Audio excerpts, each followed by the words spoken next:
जगतोऽस्य वेङ्कटपते विष्णो परां प्रेयसीं तद्वक्षस्थलनित्यवासरसिकां तक्षान्तिसम्पद्दिनीं पद्मालङ्कृतपाणिपल्लवयुगां पद्मासनस्तां श्रियं वात्सल्यादिगुणोज्ज्वलां भगवतीं वन्दे जगन्मातरम्।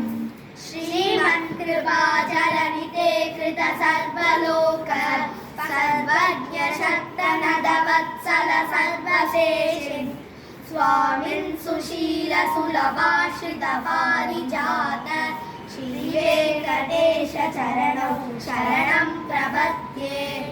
आनो पुरापितसुजातसुगन्धिपुष्पसौरभ्यसौरभकरौ समसन्निवेशौ सौम्यौ सदानुभवनेऽपि नवानुभाव्यौ श्रीवेङ्कटेशचरणौ शरणं प्रपद्ये। सत्यो विकासितमुदित्वरसान्द्ररागसौरभ्यनिर्वरसरोरुगसाम्यवार्तां सम्यक् सुसागसपदेषु विलेखयन्तौ श्रीवेङ्कटेशचरणौ शरणं प्रपद्ये।